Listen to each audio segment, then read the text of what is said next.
네, 국정원의 이런 채용 불공정이 방금 본 사례 하나뿐일 것인가? 이 문제를 취재한 김준범 기자 나와 있습니다. 네, 김 기자. 네. 앞서 국정원장의 해명부터 보죠. 단순 실수였으니 문제가 없다. 이게 무슨 말인가요? 상당히 좀 모호해 들리지 않습니까? 예. 그러니까 이 취재의 내용을 종합해보면 이런 취지 같습니다. 이 문제 지원자 같은 경우는 원서를 내기 전에 국정원에 먼저 문의를 했습니다.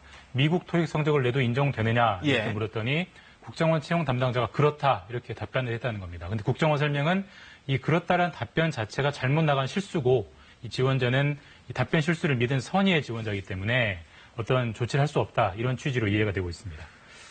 지금 말은 채용 담당자가 채용 조건을 몰랐다는 거잖아요. 잘못 알았다는 거잖아요. 예, 그렇습니다. 그럴 수 있는 건가요?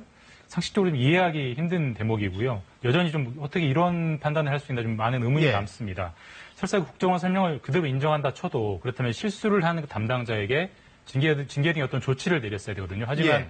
확인해보니까 그런 조치도 하지 않았고요. 그래서 국정원에게 어떤 진위가 뭐냐 여러 차례 좀 경로를 추가적으로 문의했습니다만 국정원은 앞서 그 리포트에서 전해드린 입장 말고는 더 할 말이 없다 이렇게 선을 그었습니다. 입장 이외에는 더 할 말이 없다. 네. 왜 이렇게 나오는 거죠? 기본적으로 국정원이라는 것이 상당히 비밀을 강조하는 그런 조직이기 때문에 예. 취재에 좀 배타적인 측면이 있고요. 또 저희가 좀 취재 과정에서 어떤 비하인드를 알기 위해서 취재 과정에서 국정원 사정을 알 만한 여러 인물들을 접촉을 해봤는데 일단 국정원은 채용을 국정원 내부의 인사처라는 조직이 총괄을 합니다. 그런데 예. 그 인사처 구성이 전임 원장 때나 현 원장 때나 크게 바뀌지 않았다고 합니다. 바로 이 부분, 그러니까 스스로 저지른 잘못을 스스로 고치긴 좀 어렵지 않나 이렇게 추정되는, 그렇게 볼 수 있는 그런 대목입니다. 지금 여기서 갖는 합리적 의심은 네. 방금 지적된 불공정 채용 사례가 하나뿐일 것인가? 워낙 비밀스러운 조직이고 네. 어떻게 보고 있습니까? 일단 뭐 단 한 건만 있을 수도 있겠습니다만 그렇지 예. 않을 거라고 볼 수 있는 개연성이 상당한데 일단 그렇게 볼 수 있는 이유가 국정원 같은 경우는 일반 다른 정부 부처와는 달리 공채, 그러니까 공개 채용이 아닌 다른 채용도 상당히 많습니다. 예. 이른바 물색관, 그러니까 물색을 담당하는 관리, 이런 물색관이라는 채용 담당자가 분야별 특채를 진행하거든요. 정보 자원들을 이제 채용하기 위해서.